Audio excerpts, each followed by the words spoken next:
Tere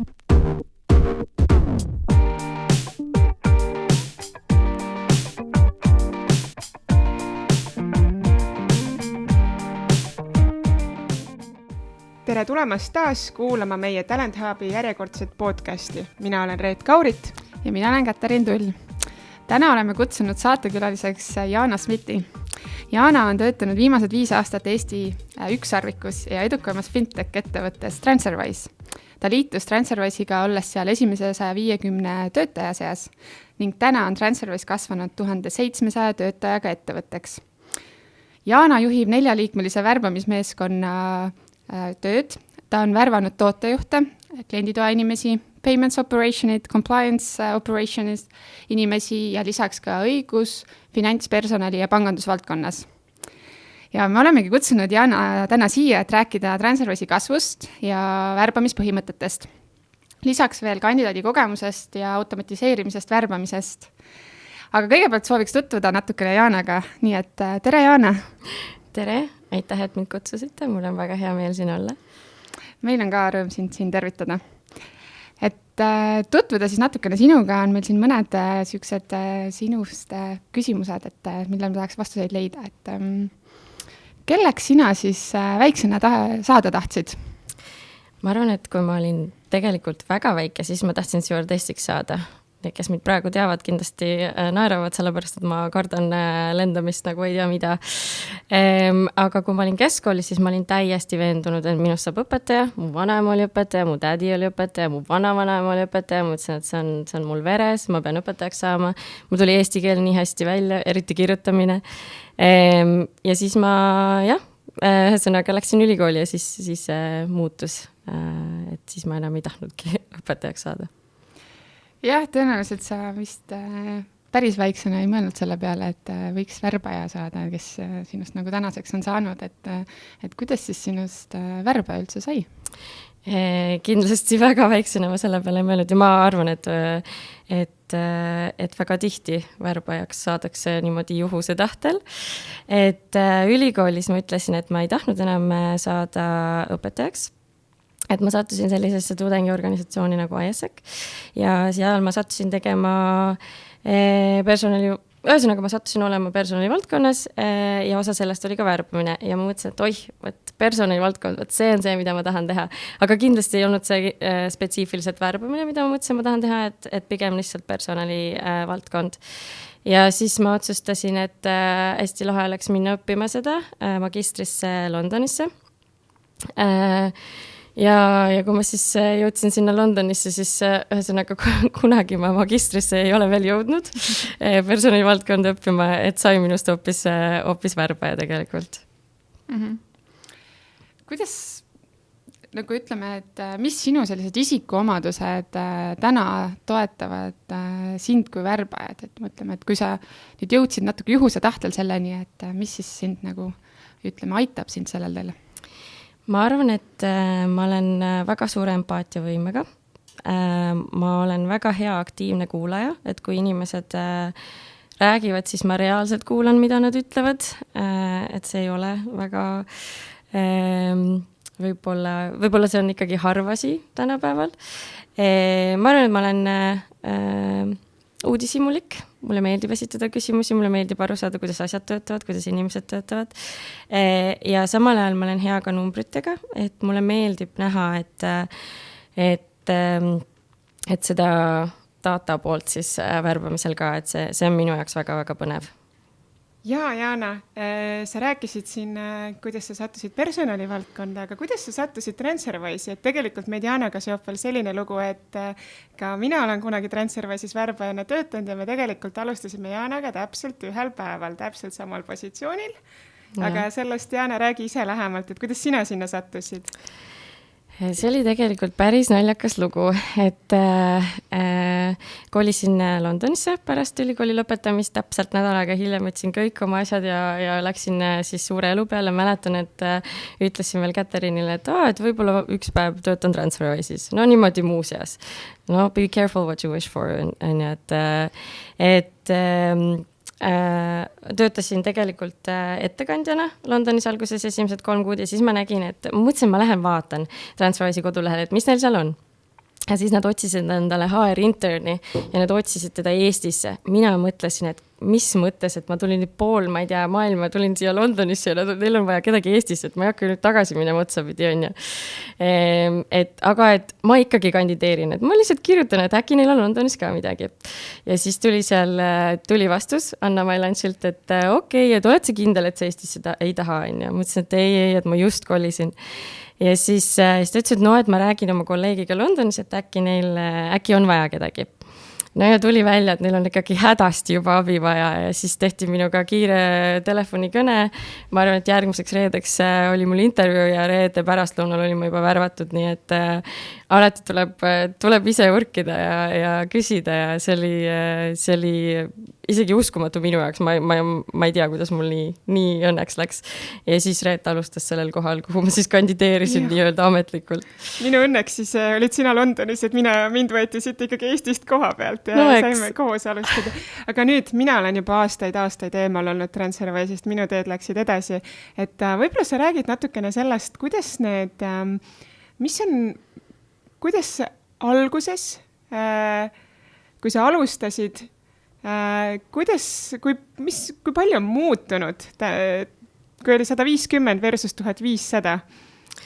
Ikkagi väga palju on muutunud, et sa Reet kindlasti mäletad ka, kuidas alguses põhimõtteliselt oled värbaja, aga teed kõike muud ka ikkagi, kõike, mis vaja on, sa oled vahepeal, ma tegin lepinguid, ma olin ju HR intern ja ma tegin igasuguseid lepinguid, ma pesin, ma arvan, nõusid ka seal köögis on ja siis ma tegin recruitment coordination'it on ja, et kui sa oledki nii väikses startupis, siis sa peadki kõike tegema, et tänaseks päevaks on meil nii palju suurem tiim, et meil on nii palju rohkem oskusi selles tiimis ja erinevat kogemust, et jah, on ikkagi oluline, et sa oled valmis tegema kõike, aga sa ei pea tingimata seda kõike tegema, sest tiim on niivõrd mitmekülgne. Sa ütlesid, et teid on täna palju. Kui palju teid täna on ja kui palju oli siis, kui sa alustasid? Sa mõtled nüüd värbamistiimis? Värbamistiimis, okay. Jah. Värbamistiimis oli meid siis, kui ma alustasin kokku 4, ehk siis Eestis oli 2 ja Londonis oli 2. Ja täna on meil üle maailma umbes 30 inimest. Värbamistiimis? Värbamistiimis ainuüksi, jah. Wow. Jah. Uskumatu. Aga räägi värbamiste arvust ka, et mis see värbamisarv oli siis, kui meie alustasime ja milline on täna värbamiste arv? Näiteks, ma ei tea, võtame kvartali või?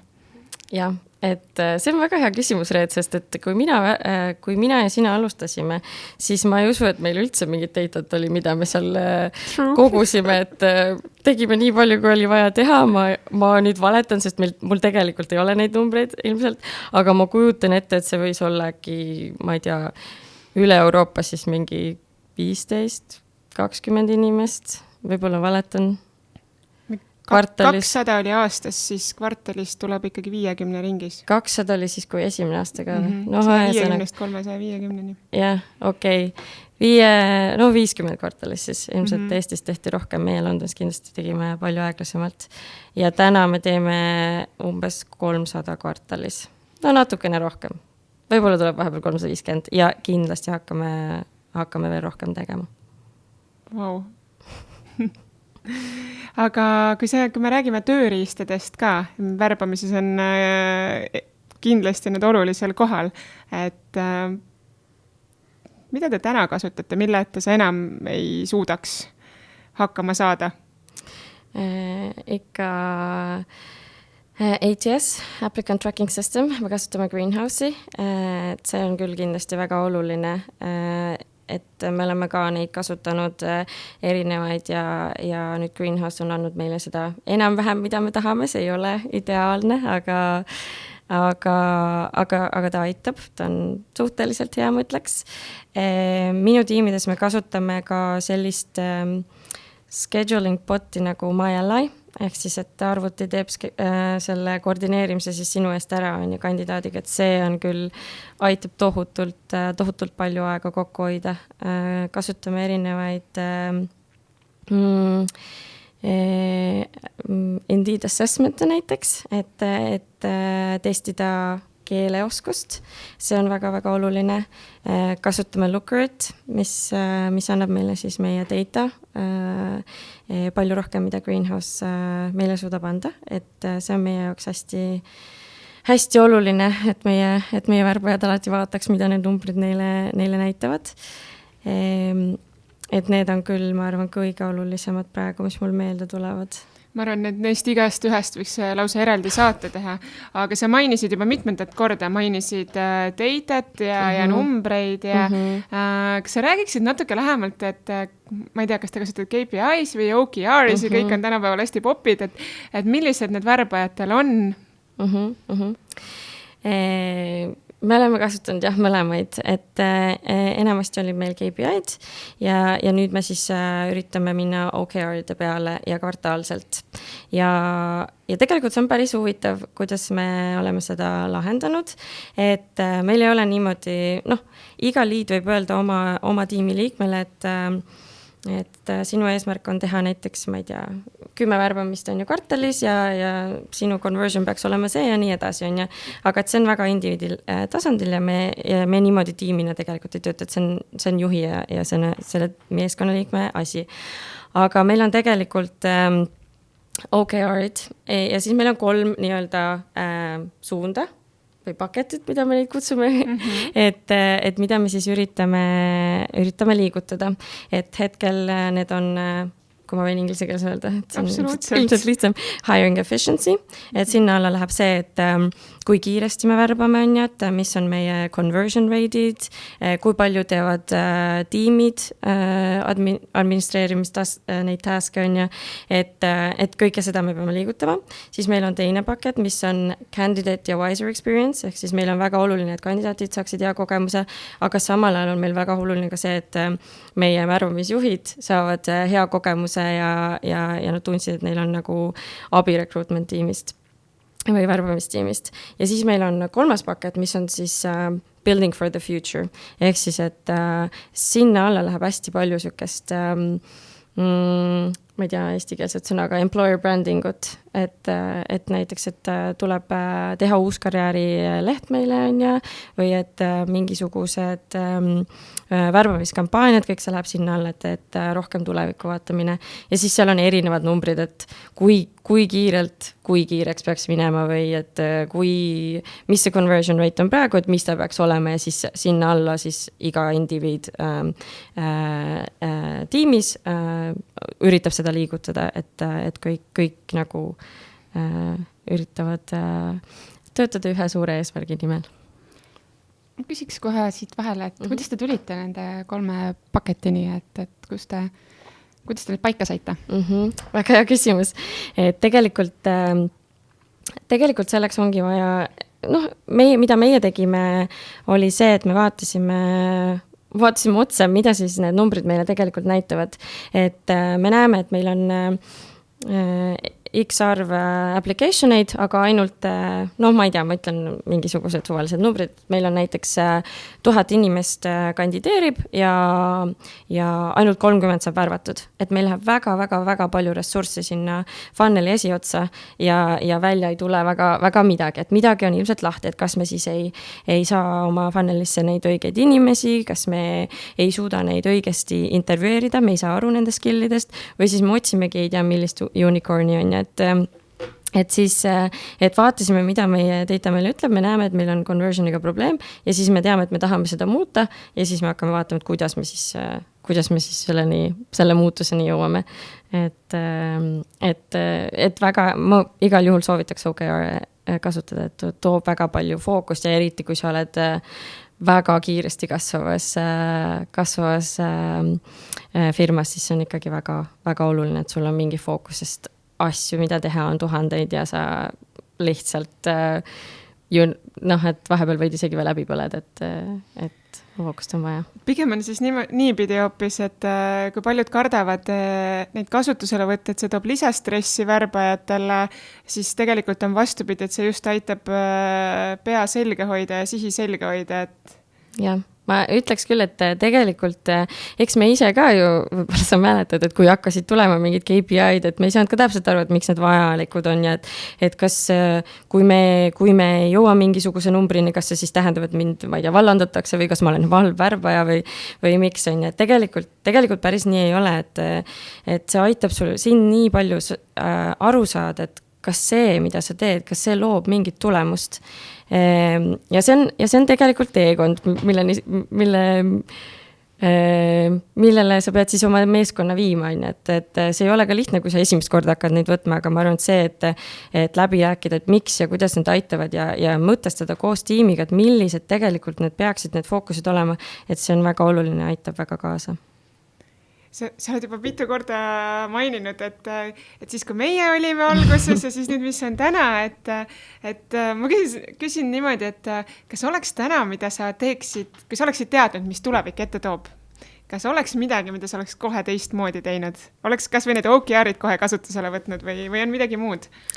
Ma arvan, et ma oleks väga palju teistmoodi teinud. Üks asi OKR-id, aga tegelikult ma arvan, et ma oleks kohe võib-olla läinud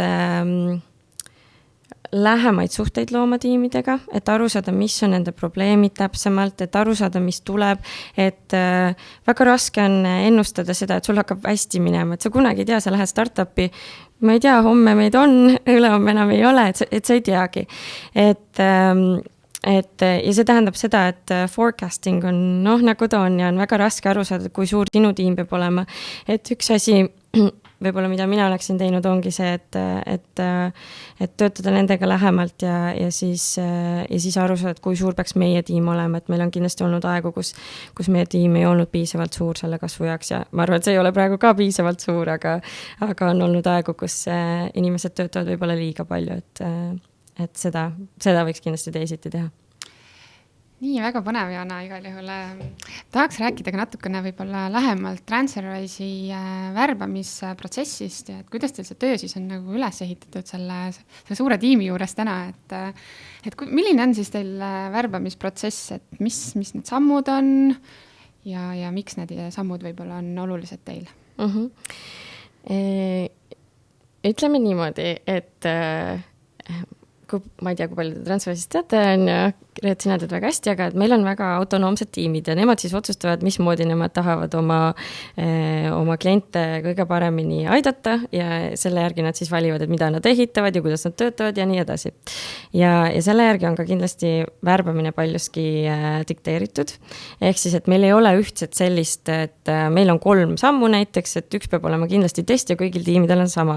Pigem on just see, et iga valdkond on enda protsessil olnud, mis neile kõige rohkem siis sobib ja neid aitab. Nii et ma ei saagi öelda, et meil on midagi ühtset, aga meil on kindlasti, meil on väga paljudes protsessides mingisugune test, näiteks klienditoes on meil keeletest, engineerid teevad siis programmeerimistesti, et see on väga erinev, et ma ei saagi öelda, et täpselt meil on selline filosoofia, võib-olla peaks, see on jällegi up for debate.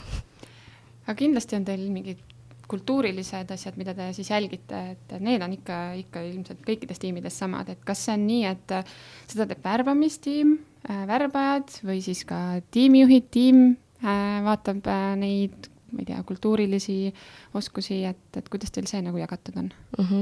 Ja see on meie jaoks väga oluline, et me kutsume seda values fit, ehk siis mitte see, et sa pead kindlasti meie kultuuri täpselt samasugune olema nagu kõik teised, ei, sa pead lihtsalt väärtustama samu asju, mida meie väärtustame, sa pead tundma, et sulle meeldiks töötada sellises keskkonnas, kus selliseid asju väärtustatakse, et meil on 4 väga suurt tugevat väärtust ja see on oluline igas protsessi sammus, ma ütleksin, et seda vaatavad nii värbajad kui ka tiimise, et inimesed teaksid, miks nad TransferWise'i tulevad, teaksid, mida nad tahavad teha klientidele, et nad ei tuleks siia draamat tekitama, nad on inimesed, kellele meeldib asju ära teha, nad ei oota, kui neile midagi öeldaks,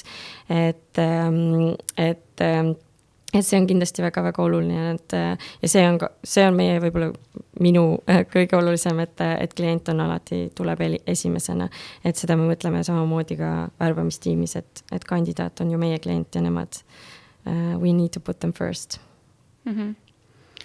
Sa nüüd mainisid esialgu, et iga iga tiim põhimõtteliselt, kes teil on, et mõtleb ise selle protsessi välja, et aga kuidas te juhite seda kandidaadi kogemust, mis on ka nüüd OKR-ides sees, et kuidas te seda tagate, kui te ei tea isegi selles mõttes, et igal tiimil on erinevad protsessid ja kuidas see protsess on üles või ehitatud teil? Hea küsimus. Meil on tegelikult väga palju alatiime värbamistiimis, nüüd 5 isegi ma ütleksin, et mina siis töötan klienditoega, customer support, compliance operations, payments operations, et nemad on sellised tiimid, kes võib-olla ei värba alati kõige keerulisemaid kogemusi ja oskusi, aga samal ajal neil on hästi palju neid korraga vaja, et sul on teistsugused challenge'id ees. Et see, et nad võivad ise öelda, millise protsessi nad tahavad luua, ei tähenda seda, et rekruuter oleks või värbaja oleks kuidagi eemal nendest, et see on ikkagi nagu koostöö. Me alati vaatame, kas kandidaadid jäävad kuskile toppama, kuidas me anname neile tagasisidet, mida räägivad kandidaadid, et me oleme neile tegelikult ikkagi väga-väga lähedal ja see on ikkagi partnerlus, mitte et nemad lähevad ja teevad midagi, et meie üritame seda kandidaadi kogemust alati panna, et kuulge, et see samm, et kandidaadid ütlevad, et nad ei saa sellest aru, see tekitab, ma ei tea, lisab 10 päeva meie protsessi, kas see on ikkagi vajalik, on ju. Et see on kindlasti väga oluline. Teine asi, mida me nüüd teeme, on ka intervjuukoolitus, et õpetame meil on hästi palju intervjueerijaid, ma ütleks, et peaaegu terve meeskond on ja mis on 1700 inimest on ja, et õpetame neile, kuidas siis võiks intervjuul käituda, kuidas oma biasitest aru saada, milliseid küsimusi küsida, mis see values fit siis tähendab, kuidas sellest aru saada, et me üritame sellega hästi palju aidata, et see on nagu väga suur partnerlus, et hoida see kandidaadi kogemus hea. Ja kas te seda mõõdate ka kuidagi? Jaa, kindlasti. Et Greenhouse'is saab saata candidate feedback service'id välja, ehk siis iga kandidaat, kes on meiega vähemalt esimesse intervjuuvooru jõudnud, saab tagasisida pärast nende intervjuud ja saab meile tagasisidet anda. Et seal on 9 küsimust, erinevad küsimused, seda meie ei saa muuta, see on Greenhouse'i poolt, kahjuks. Aga et mu intervjuu algas õigel ajal ja et intervjueerisid said täpselt aru, et millised on minu oskused ja sellised küsimused. Ja siis me mõõdame seda, et overall my experience was a positive one. Ja siis seal on skaala, et strongly disagree, kuni strongly agree ja siis tuleb sealt siuke NPS number, et kus me siis oleme. Me oleme kuskil, ma arvan, 0,6 peal praegu, kuigi eesmärk on 0,8, et meil on veel suur töö ees. Oi, väga põnev on see, kogu see mõõtmise osa eriti, et sa ütlesid, et teete intervjuu koolitusi ka, et kas te seda ka mõõdate, et kuidas mis selle nii-öelda efekt on kandidaadi kogemusele, et kuidas te seda mõõdate ka läbi selle küsimustiku või kuidagi teistmoodi? Ma arvan, et see on väga hea küsimus, sest ma arvan, et Transferwise'is meile lastaks midagi teha, kui me ei tea, et mis see impact on ja kuidas me seda mõõdame, on ju. Et hetkel meil oli projektitiim, kes pani selle intervjuukoolituse kokku ja me mõõdame siis 3 asja minu meelest, et üks on, kas me näeme mingisugust muutust sellel kandidaadi kogemuse skooril. Teine on see, kas Glassdoori review, interview review'd on positiivsed.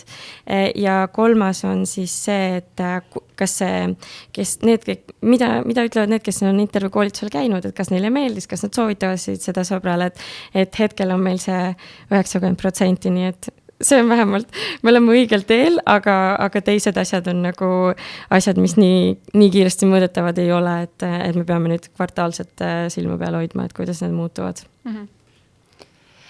Okei, aga ma küsiks nüüd veel selle värbamisprotsessi kohta, et kui teil on, ütleme, need tiimid ja värbajad, et kuidas te käitute olukorras, kui ma ei tea, ühelt tiimikaaslaselt tuleb ei ja teiselt ma ei tea, juhile ta väga-väga meeldib ja kolmandale ka võib-olla väga-väga meeldib, et kuidas te sellistes olukordades käite, mis siis saab?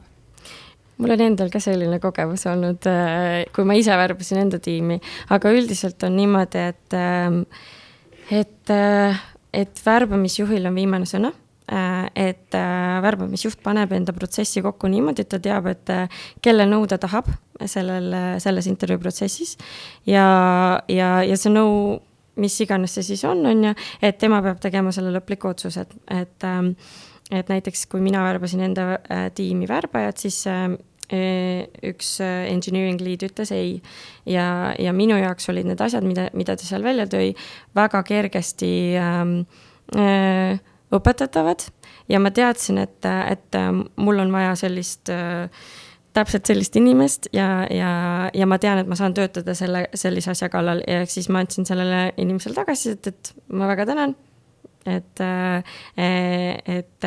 jätan need meelde, see on see, mida ma teen selle suhtes ja siis tegin otsuse ikkagi värvata, et lõppkokkuvõttes see värbamisjuhi otsus.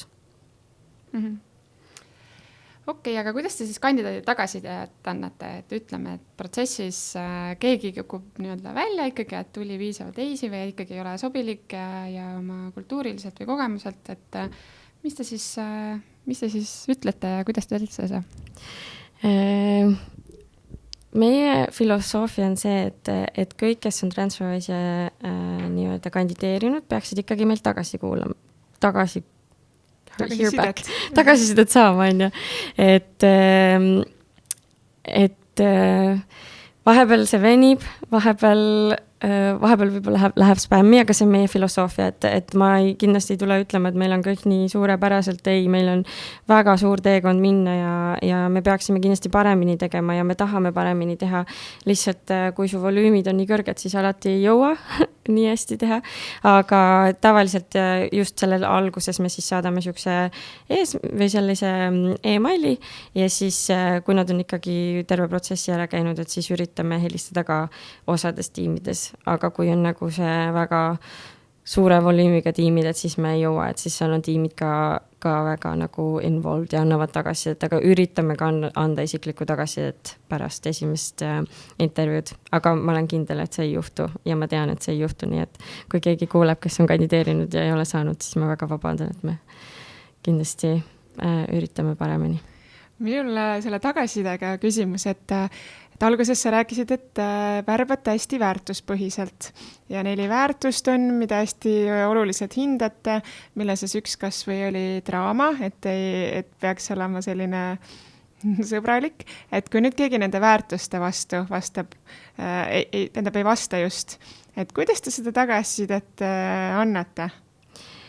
See ongi tegelikult võib-olla see ei olegi nii üks-ühele ja nii lihtne, et sellest oleneb hästi palju, milliseid küsimusi sa küsid täpselt seal intervjuul.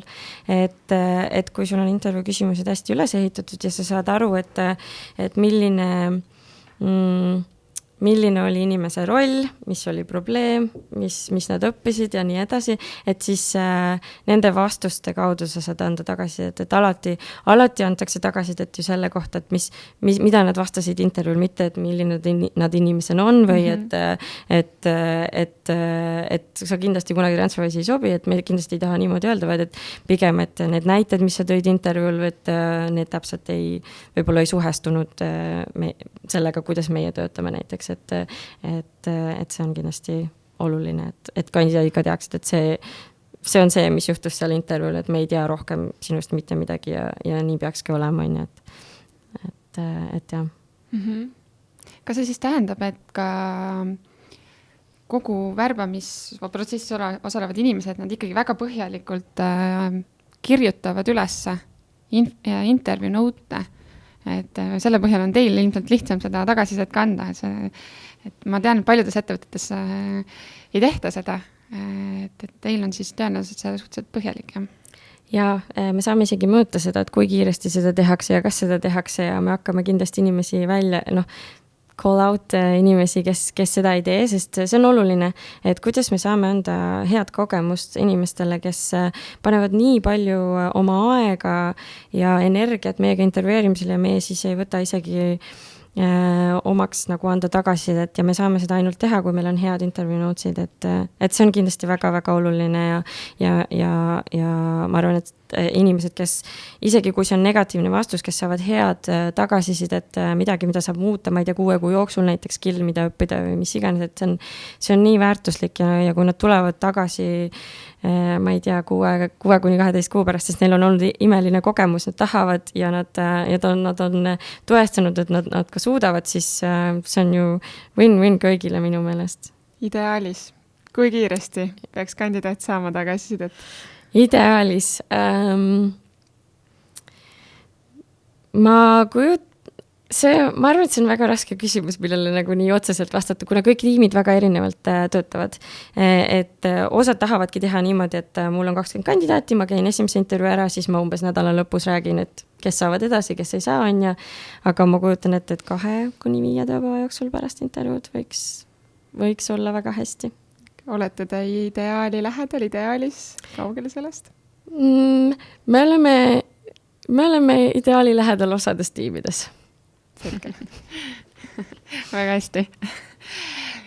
Räägiks natukene sellest automatiseerimisest, et sa ennem teid välja, mis erinevaid süsteeme te kasutate, et ka näiteks schedule damise juures on teil olemas oma selline tööriist, et mis sina arvad, kas tegelikult selline automatiseerimine vähendab nüüd seda kandidaadi kogemust? Oleneb. Ma arvan, et see suuresti oleneb, et kui me räägime nüüd mingisugustest AI-dest, mis näiteks sinu eest teevad CV review'd on ja, et ma ise pigem ei usu nendesse, sest see AI on ainult nii hea, kui hea on sinu data sinu süsteemis, mis võib olla juba on ja biased ja nii edasi. Et see väga oleneb, et sealt võivad jääda välja kandidaadid, kes tegelikult oleksid super. Toolid nagu MyAlly, mida me kasutame, super, sellepärast, et ta aitab niivõrd palju meid leida aega millekski võib-olla, millel on rohkem tulemust kui lihtsalt schedule damine, võib-olla meil ongi rohkem aega anda tagasisidet või võib-olla meil ongi rohkem aega tegeleda tiimidega, et neil oleks nemad oskaksid paremini scorecard'i kirjutada või paremaid küsimusi küsima, et see on küll väga-väga oluline, et oleneb. Ma arvan, et pigem osad toolid võivad seda isegi paremaks teha. On teil veel mingid mõtteid selles osas, et mida te tahate kasutusele võtta? Ma arvan, et ma võin siin väga isiklikult praegu rääkida, aga Räägi. Sinu mõtteid me tahame kuulda tegelikult. Me olemegi kutsunud sind, Rianat siia rääkima, et need ei pea ühtima 100% kõike TransferWise'i ideede ja plaanidega. Jah, no ideaalses maailmas oleks väga lahe, kui meil oleks parem kandidaadi tagasiside tool. Et see oli minu isiklik projekt ka, et praegu me saame näha välja võtta siis selle kandidaadi tagasiside asukoha ja tiimi põhiselt. Aga ta on ikkagi suhteliselt kauge, et ma ei saa anda täpselt tagasisidet intervjueerijatele või ma ei saa täpselt ka võtta ühendust selle kandidaadiga, sest see on anonüümne. Et ja lõppkokkuvõttes on need kommentaarid nagu Excelis, et nii raske on nagu välja tuua trende. Ehk siis sa ei tea tegelikult, et kas sa muutud paremaks või mitte, sest et sul on lihtsalt hunnik Exceli mingisuguseid kommentaare ja sa pead selle läbi käima nagu iga nädal. Et see on väga aeganõudev ja ei ole väga nagu tulemuslik. Ja siis mina isiklikult vaatasin niisugust tooli nagu Start.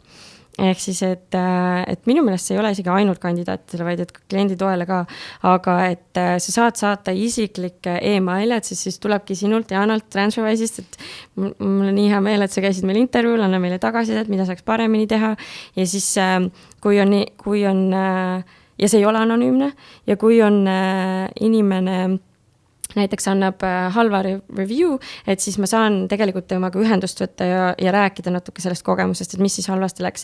Või siis, et kui sul on näiteks, ma ei tea, 9 ja 10, kes on siis need, kes on parim kogemus, et siis nendele saadetakse kohe Glassdoor review, et nad siis saavad minna ja jätta ka review, on ja. Et kuidagi palju vahetum näiteks ja kui sa oled kandidaat jällegi sulle tundub see isiklikum, sest see on TransferWise, ei ole mingi greenhouse, kes sulle selle saadab, on ja, ja neid päriselt ka huvitab ja eriti nagu tugev on see, kui rekruuter või siis värbaja lähebki ja räägib kandidaatidega, kui neil oli halb kogemus, et räägime sellest, on ju, et me tahame paremini, sest see on tegelikult tõsi, et see on minu jaoks üks, mis on väga oluline, et teine võiks olla näiteks selline tool, et kui kandidaat kandideerib, et siis ta käibki läbi nagu journey, et ma tahan klienditukke näiteks klienditoesse vist. Londoni mõjutused endiselt. jah, klienditoesse kandideerida, et siis minu jaoks on see nagu teekond, et ma panen siia oma nime ja siis ma näen, et mida klienditugi teeb igapäevaselt, on ja siis ma täidan, siia ma panen oma CV, siis keegi tiimist ütleb mulle tere, on ja, et ja siis on ma saan kohe tulemused, kas see on jah või ei, sest et ma vastan mingitele küsimust, et see on siis siuke psühholoogiline test, on ja. Et näiteks minu meelest Harvard on selline vinge tool, väga kallis, väga-väga kallis, aga väga lahe, mis on siis niimoodi, et kandidaat saab kohe vastuse ja see on ka isiklik on ja tiim psühholoogia tulebki sulle siis koha peale ja hindab, et mis on siis need väärtused, mis panevad kellegi, mis siis what puts you up for success on ja selles tiimis, et millised psühholoogilised või isikuomasused sul peaksid olema, et siis selle põhjal tehaksegi see valik ja kandidaadid kohe teavad, miks nad ei saanud, nad saavad kohe tagasi et enda kohta ka, et võt selline oleks nagu võib-olla ideaal, et need on 2 tuuli, mida ma olen ise nagu demonud ja vaadanud, et võiks olla. Ma küsin veel sinult ühe viimase küsimuse selle kandidaadi kogemuse kohta, et täna, kui te Greenhouse'ist välja saadate, kui palju teil vastatakse, et mis see protsent on? Ja ma saan aru, et selle uue süsteemiks oleks personaliseeritum, et kindlasti oleks see kõrgem, aga mis see täna on? Greenhouse ise ütleb, et ei ole väga halb, aga meie jaoks on see ikkagi väga madal, et kas äkki jääb sinna 28-30% hulka, aga nüüd, kui ma tegin isegi trial'i selle Stardiga, selle kandidaadi kogemuse tooliga, et siis see protsent oli 66, et me saatsime küll selle välja ainult nendele, kes said värvatud, ehk siis need võib-olla ongi need inimesed, kes meile tegelikult ka tagasisidet annab, et seda on raske nüüd öelda nii üks-ühele, et mis see siis täpselt oleks, aga tundus, et see on nagu lihtsam, see on personaliseeritum, et inimesed on rohkem altid andma tagasisidet. Ma küsin kokkuvõtvalt, et mis on veel võib-olla sinu väljakutsed TransferWise'is täna? Minu väljakutse, mul on väga palju väljakutseid. Esiteks kindlasti minu meeskonna juhtimine, et kuidas keskenduda siis täpselt nendele probleemidele, mis on päriselt ka olulised, et me hakkame värbama järjest rohkem ja rohkem ja järjest rohkemates asukohtades, et kuidas ma ehitan esiteks oma tiimi, et mis oleks loogiline, mis aitaks meid kõige rohkem, et milline peaks olema siis ka on ju, igasugune protsess meie tiimides, et kuidas nad saavad rohkem olla paremad partnerid, et kindlasti minu challenge on minu tiim ja mulle meeldib ka see, et see on minu põnev väljakutse nii-öelda. Väga tore, Jaan, et tegelikult sinuga ma arvan, et me võiksime siin tunde rääkida. Põhimõtteliselt iga vastus on nagu täiesti uus podcasti teema. Et aitäh sulle kõikide nende vastuste eest. Aga nüüd meil vaikselt hakkab saade otsa saama. Me teeks ühe kiire lõppmängu, selline kiire küsimus-vastus vooru. Et ma paneme siit ajaga käima, vaatame. No pressure. No pressure, nii. oled valmis? no alati valmis. Nii, kes on ägedad personalivaldkonna inimesed, keda sa täna jälgid ja tunnustad? Minu parimad sõbrannad, kes istuvad siin ruumis. Tegelikult ma ütlen ausalt, et mul ei ole ühte inimest sellist, aga ma olen subscribe inud sinna Hang Lee sellesse recruitment newsletteris, et sealt saab hästi palju infot, hästi erinevat infot, et see on väga põnev. Mis personalivaldkonna raamatuid sa soovitad? Mina ise loen hästi palju feedbacki kohta näiteks, et ma ei saa öelda autoreid täpselt, aga kindlasti ma arvan, kuidas anda tagasisidet, kuidas motiveerida inimesi, et see on ära leierdatud kindlasti, aga ma arvan, et suudate leida veel mingisuguseid uusi nurki. Vastasid küll ära järgmise küsimuse, aga äkki on lisada, mis on hetkel kuumad põnevad personaliteemad, mis sind kõnetavad?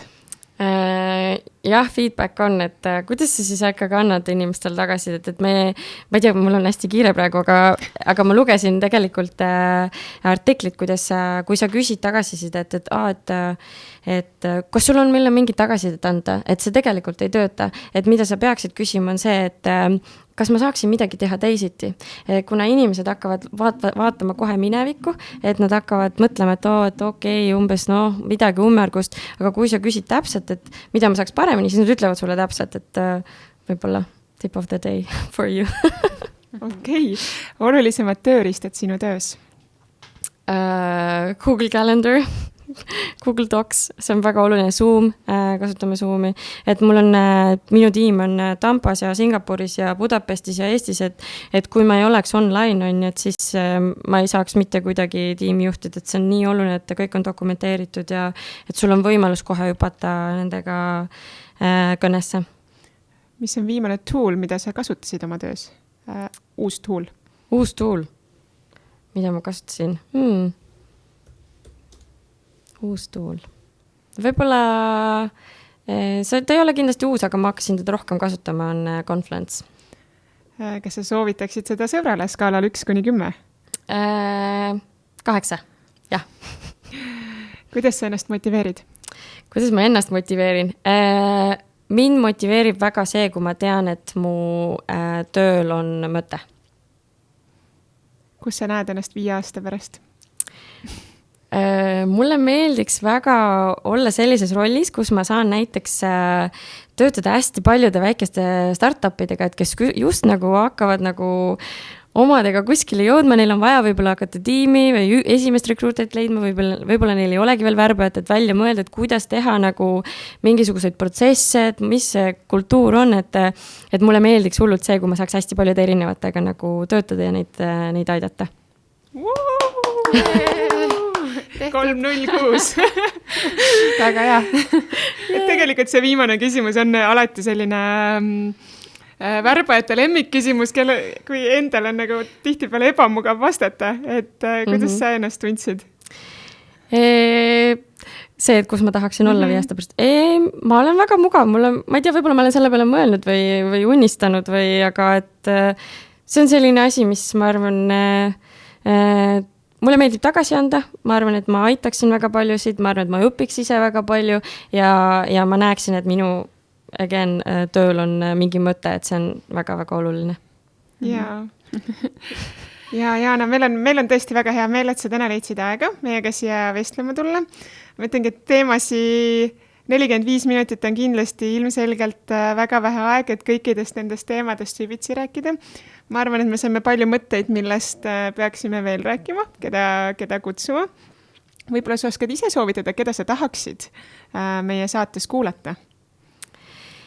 Võib-olla ma tahaksin, kuna ma olen ise sellise startupi maailmas, et võib-olla mul olekski põnevam kuulata just firmasid, kes on suured, kellel on võib-olla protsessid nagu juba kindlad, et millised on nende mingisugused challenge'id, et võib-olla täiesti umbes teisest valdkonnast, et võib-olla isegi põllumajandus, et nemad peavad ka kuidagi värbama, kuidas nemad leiavad, et midagi täiesti teistsugust oleks kindlasti väga põnev kuulata, et kuidas nemad teevad asju, kuidas nemad läbi mõtlevad. Aitäh! aitäh sulle igal juhul Aitäh. tulemast meie saatesse. Me soovime sulle edu värbamistiimi juhtimises, et sa ütlesid väljakutseid jagub, et neid endiselt jaguks ja et sul oleks samamoodi alati silm säraks ja naeratus suul. Aitäh sulle! aitäh teile, mul oli väga tore. aitäh!